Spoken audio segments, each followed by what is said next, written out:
ప్రపంచ మహిళా దినోత్సవం సందర్భంగా పి గన్నవరం ధనవర్ష్ ఫంక్షన్ హాల్లో ఘనంగా ఏర్పాటు చేసిన మహిళా దినోత్సవ కార్యక్రమంలో నియోజకవర్గ శాసనసభ్యుడు గిడ్డి సత్యనారాయణ ముఖ్య అతిథిగా పాల్గొన్నారు. ఈ కార్యక్రమంలో డ్వాక్రా మహిళలు, యానిమేటర్లు, అంగన్వాడీలు, జనసేన వీర మహిళలు, మార్కెట్ యార్డ్ చైర్మన్లు, మహిళా సర్పంచ్లు, జడ్పీటీసీలు, కూటమి మహిళా నాయకురాళ్లు, వివిధ శాఖల మహిళా ఉద్యోగులు పాల్గొన్నారు. కార్యక్రమంలో శాసనసభ్యుడు మహిళా లోకానికి ప్రపంచ మహిళా దినోత్సవ శుభాకాంక్షలు తెలిపారు. అనంతరం పలువురు మహిళా ప్రతినిధులకు సత్కరించడం జరిగింది.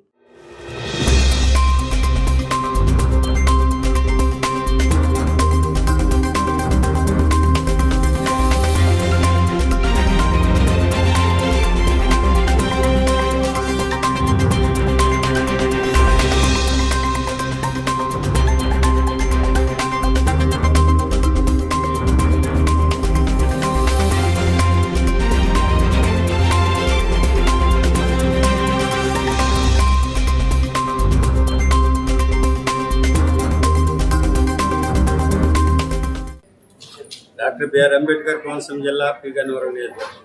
ఈ నియోజకవర్గంలో ఈరోజు అంతర్జాతీయ మహిళా దినోత్సవం సందర్భంగా నియోజకవర్గంలో ఉన్నటువంటి మహిళలందరితోటి ఒక గ్రాండ్ ఫంక్షన్ ఏర్పాటు చేయడం జరిగింది.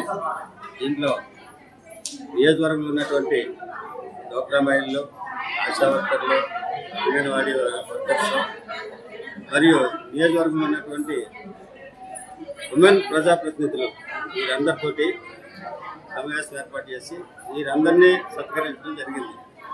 దీనందరికీ ప్రధానమైనటువంటి కారణం ఏంటంటే మహిళల పట్ల మన భారతదేశంలో ఉన్నటువంటి గౌరవం దాన్ని ఇక్కడ నిరూపించడం జరిగింది. అయితే కూటమి ప్రభుత్వం ఏర్పడిన తర్వాత మన ముఖ్యమంత్రి వర్యులు నారా చంద్రబాబు నాయుడు గారు, అదేవిధంగా ఉప ముఖ్యమంత్రి వర్యులు పవన్ కళ్యాణ్ గారు, వీరిరువురు కూడా మహిళల పట్ల చూపిస్తున్నటువంటి ఆదరణ, వారి అభివృద్ధి కోసం తీసుకున్నటువంటి చర్యలు ఇందులో భాగంగా మన రాష్ట్ర ప్రభుత్వం స్త్రీ శక్తి అనే పథకాన్ని ఏర్పాటు చేసి లేడీస్కి ఉచిత బస్సు ప్రయాణం ఏర్పాటు చేయడం జరిగింది.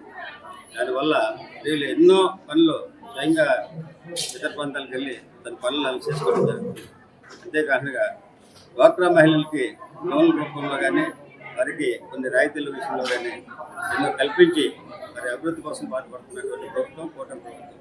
అదేవిధంగా నిన్న కాక మొన్న అంగన్వాడీ టీచర్స్ గురించి ప్రత్యేకించి వాళ్ళకి జీతాల గురించి కూడా ఇవ్వడం జరిగింది.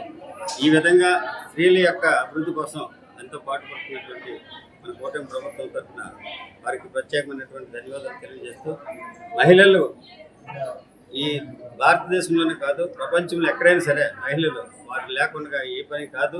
కుటుంబం బాగుండాలంటే కుటుంబంలో ఉన్నటువంటి స్త్రీ యొక్క కార్యక్రమాలు ఉదయం లేచినప్పటి నుంచి ఈ కుటుంబాన్ని చక్కపరుచుకుంటూ సమాజంలో ఒక గొప్ప మంచి పేరు తెచ్చుకునే కూడా జీవిస్తున్నారు.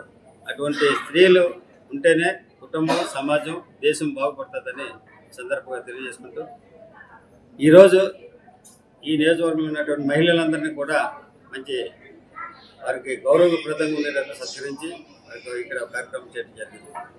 జై హింద్.